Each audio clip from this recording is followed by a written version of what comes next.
Bonsoir à tous et à tous. Donc, chronique numéro 131. Et dans cette chronique, je vais essayer d'établir un petit peu un état général de la position réelle, si tant est qu'on puisse le faire, de la position du Parti communiste russe dans l'échiquier effectivement poutinien. Alors, tout d'abord, je tiens à préciser que le patriotisme en Russie est une valeur, je dirais, réellement ancrée dans la population. Elle est incarnée de nos jours, loin s'en faut, et tout le monde le sait, par la figure de Vladimir Vladimirovitch Poutine, qui lors de son, je dirais, dernier mandat, a renforcé les teintes un peu libérales dans sa gouvernance. Bien entendu, beaucoup d'experts se posent la question, je dirais, quant à sa succession. Et ma foi, cela se pose dans une réalité, puisque effectivement cela constitue un vide politique. Et je dirais que c'est dans ce contexte que les communistes viennent, je dirais, à la rescousse et demeurent en conflit avec les nationalistes. Alors en Russie, il faut bien comprendre que le nationalisme n'est pas le patriotisme. Ce sont deux notions qui sont tout à fait séparées et comprises de façon différente. Je pense qu'en Occident, il y a une véritable confusion entre le patriotisme et le nationalisme. Bon.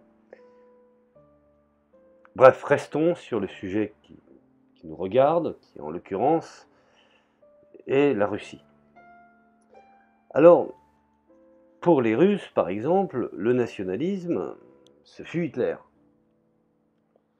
C'est actuellement, je dirais, tous ces petits gouvernements belliqueux de l'ex-Union soviétique qui ont choisi la voie de l'OTAN. Et donc, effectivement, pour la population russe, le nationalisme n'est qu'une dénaturation du patriotisme. Mais, soyons honnêtes, qui se vend plus facilement, teinté d'une certaine forme de populisme, et comme on l'a pu le constater dans je dirais, toutes les manifestations post-soviétiques. Bien entendu, tous ces nationalismes en réveil, qui ont été, je dirais, entretenus, maintenus, dans ces manœuvres conduisant à la chute de l'Union soviétique elle-même, et lancer, je dirais, le nationalisme russe contre les autres républiques, sous couvert de patriotisme, pour faire finalement, au fond, ce que Eltsine avait voulu, éclater l'URSS aux grandes dames du désespoir des Russes et à la faveur des États-Unis et de leurs alliés. Bien entendu, tous les moyens furent mis en place, recourir aux fanatiques supporters de foot en Ukraine, pour jouer les gros bras du nationalisme, avec le résultat, bien entendu, que l'on connaît. Je ne vais pas faire une explication sur les différents mouvements, car pour les Russes, l'Ukraine est quelque chose de très important, le conflit est à leur porte, différents mouvements qui ont été, je dirais, financés, entretenus, tels que Pravi Sector, Centre Droit, Maïdan, sans parler du funeste bataillon Azov. Alors, en Russie aussi, avec Navalny, nationaliste de droite, qui a été tenté, on l'a vu même, on a pu le constater, défiler bras dessus, bras dessous avec les nationalistes de la Grande Marche russe, drapeau jaune et noir, mais la droite libérale pure, telle que nous le comprenons en Occident et outre-Atlantique, eh ben ça ne prend pas. Ça ne prend absolument pas en Russie. Premièrement, parce qu'elle a été trop récemment discréditée dans les années 90, faisant le jeu effectivement de la corruption. Et donc, il faut remonter à cette époque. Je dirais que, premièrement, tous les grands noms de ce mouvement sont de toute manière, je dirais, toujours en poste. Greff à la Sberbank, Koudrine au programme d'économie, ou encore Tchoubaï aux nanotechnologies. Bon. Et bien entendu, ils ont tout intérêt à ne pas partager un si bon ou un si gros gâteau. Donc, ça c'est pour la petite histoire. Et donc, je voudrais bien préciser qu'en revanche,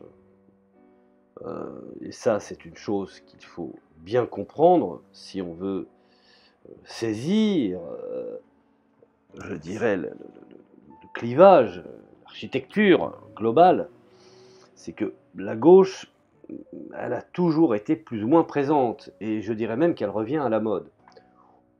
Et donc, surtout avec les difficultés liées aux sanctions et à l'implication de l'État qui a été nécessaire pour relancer l'économie et soutenir la société, et bien entendu, le Parti communiste est une plateforme idéale pour cette opération. Premièrement, il faut mentionner que le Parti communiste n'est pas touché par aucun scandale. Sa structure partisane, entre guillemets, fonctionne. Je dirais qu'il est même suffisamment, affaibli, certes, par son passé soviétique, mais encore assez fort avec l'idée de gauche et le besoin social, qui, bien entendu, Poutine l'a très bien compris. Surtout de ne pas appliquer la politique de la droite libérale des Chicago Boys ou pro-américaine, car on sait finalement au fond les conséquences que cela a pu avoir sur la population. Je ne vais pas énumérer le nombre de suicides et de populations connaissant la faim. Maintenant, il faut savoir aussi qu'également ce parti incarne le passé d'un pays fort et d'une idée patriotique que Staline avait su, je dirais, intégrer dans le modèle soviétique. Et il est, je dirais, l'un des rares partis d'opposition sans avoir une position radicale. Bref, il a tout ce qu'il faut et l'opération, finalement, au fond, a été réussie. Il faut bien comprendre que ce parti a énormément de sang jeune, et ce qui est finalement un peu différent avec tous nos, je dirais, toutes nos compromissions des partis classiques en Occident. Alors maintenant, on peut considérer qu'effectivement, les cartes se dévoilent. Alors, même si certains considèrent que le noir s'ajoute au rouge, puisqu'aujourd'hui on parle dans nos milieux du parisianisme bien pensant, du rouge-brun, donnant des risques effectivement, puisqu'on y intègre l'idée de nation. Alors, je vous renvoie effectivement à consulter certaines émissions pour ceux qui sont anglophones ou russophones. Et quand on fait la tournée des plateaux de télévision et des chaînes fédérales, pourtant, je dirais, à bout de bras, une rhétorique globalement communiste, voire même à des moments léniniste, et on peut même dire qu'il fut rappelé à l'ordre par ses maîtres, et les véritables nationalistes dont porte le programme sont teintés effectivement d'une certaine forme, je dirais aujourd'hui, de national-bolchevisme. Mouvement effectivement qui a pris, je dirais, sa naissance dans la République des Conseils en Allemagne dans les années 20 aux années 30. Et qui furent effectivement, je dirais, des opposants virulents à l'égard du parti nazi de Adolf Hitler naissant. Alors revenons à la Russie. On peut considérer que aujourd'hui le Parti communiste russe, une sorte de programme qui est un mélange, je dirais, populiste, social, patriote, et effectivement jugé très dangereux vis-à-vis d'une, je dirais, d'une limitation de la politique jugée trop libérale du gouvernement et de la Banque centrale. Et également, sans oublier un certain renforcement du soutien à l'économie. Alors, effectivement, aujourd'hui, nous avons dans la doxa, dans la rhétorique du Parti communiste russe, des éléments, comme par exemple des slogans, comme nettoyer l'état des parasites, la terre aux Russes et à leurs descendants, et la notion de parasite est en fait au centre du programme. Alors certains s'y inquiètent, mais le parasitisme est avant tout d'ordre social, puisque certains oligarques se sont accaparés la plupart des, je dirais, des entreprises, des matières premières, et dont effectivement Poutine a fort à faire là-dessus. Alors l'affiliation entre la patrie et la notion, je dirais, de la notion socialiste ou la notion de dynamique rouge qu'on pourrait appeler, bah aujourd'hui elle est assumée. Elle est même revendiquée, et je dirais même elle est clairement formulée par des personnalités, et dont aujourd'hui à l'université de Moscou, énormément d'experts sont en train de reprendre un petit peu les travaux qui ont été laissés pour remettre en place notamment une dynamique. Et bien entendu, cela a des conséquences sur la formation des conseillers et de reprendre finalement la transition de l'Union soviétique et de la Russie, puisque la Russie, nous pouvons dire aisément qu'elle est née avec Vladimir Poutine. Alors tout cela, bien entendu, est en gestation. On sait pertinemment qu'il y a énormément de concepts. Patriotisme national, à tendance sociale, qui aujourd'hui sont en train d'émerger et font en sorte, effectivement, de trouver une alternative face, je dirais, à la nouvelle Russie et sa place dans l'échiquier mondial. Alors, effectivement, on peut considérer que les communistes s'allient aux patriotes, et cela, bien entendu, n'est pas une sensation. Et certains y voient effectivement, je dirais, un danger.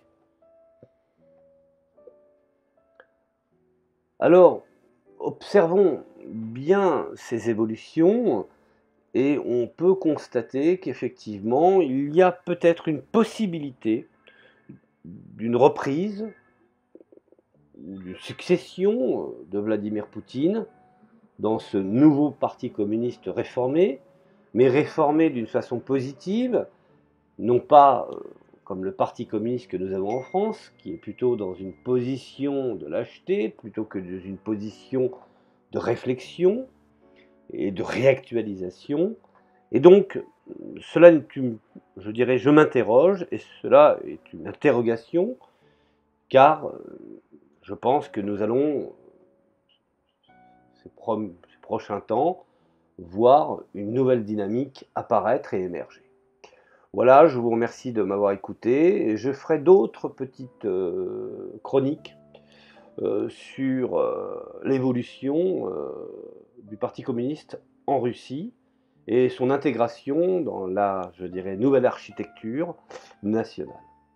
Merci et je vous dis à la prochaine chronique.